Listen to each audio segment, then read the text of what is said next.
And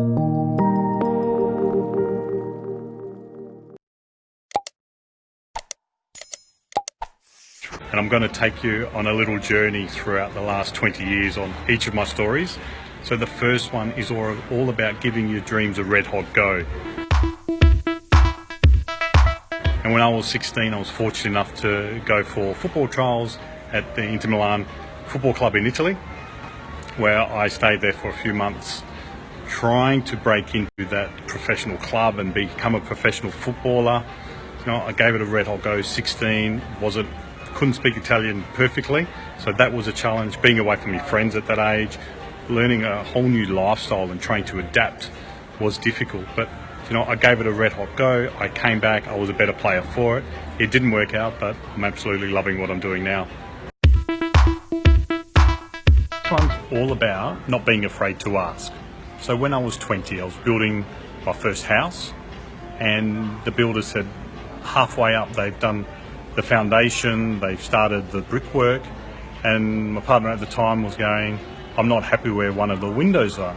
I'm going, I can't expect them to smash down a wall because you're not happy and change the window. But you know what? I wasn't afraid to ask. I got rid of the fear and went to the builder and said, can you actually knock that down and change it? And because I asked nicely and was extremely, I suppose, grateful for the work that they were doing, he got the builders to knock it down and move the window at no extra cost. So I think just breaking down that fear and that perception of what people might think, people surprise you when you do it right. So break down the egotistical wall, ask nicely, do things professionally. So that's story 2. This one takes me to my mid-20s. Right? So my first business I had was a cafe. And so this one's all about don't forget the granularity when it comes to your business plan. So I had the business plan done, it was all ready to go, but I didn't have the granular actions that I needed to do to actually instill the business plan strongly into the next few years.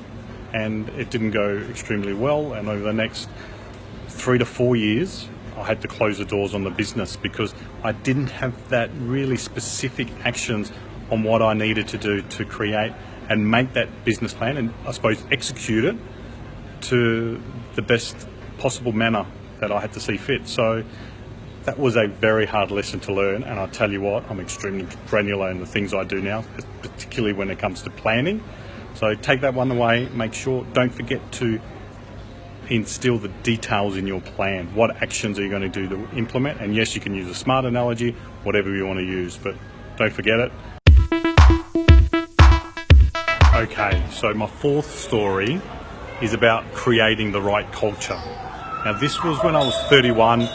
I got a role into managing a large bank, bank branch at that stage, and we had 23 staff that reported through to me.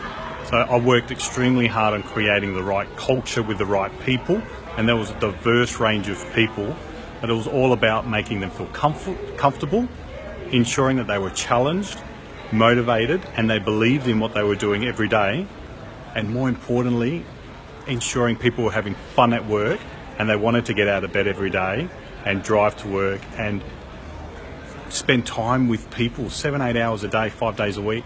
You want to enjoy the people you work with, and that was a key element in creating the right culture with the right rewards and the right team, and it was all about the people. So creating the right culture, about believing in your own capabilities. So when I left the major lender from a branch manager and I took the leap of faith to go into a state operations role with a different lender, it was a different role, but I had to believe in what I knew, I had to believe in my skills, and open the door without maybe knowing what was on the other side. But it was taking that leap of faith and having the sense to go, you know what, I can do it. What's the worst that can happen? I can always go back to the old role. And I did that, and I'm so grateful that I did it, because I wouldn't be standing here today in the capacity that I am. Well, I don't think I would be. So take that one away, look at believing in yourself. It doesn't matter what you're doing. Have the confidence and the inner belief. And we're not talking about arrogance here. We're talking about confidence that you instill in yourself to achieve anything that you set your mind to and overcome those obstacles. I'm enjoying these, hope you are too. This one takes me to when I'm 38, and it's all about learning something new. And you're never too old to learn something new. So I've always been a keen admirer of kite surfers. So I've taken a couple of lessons a few years ago around trying to learn how to kite surf. It's not as easy as it looks, trust me.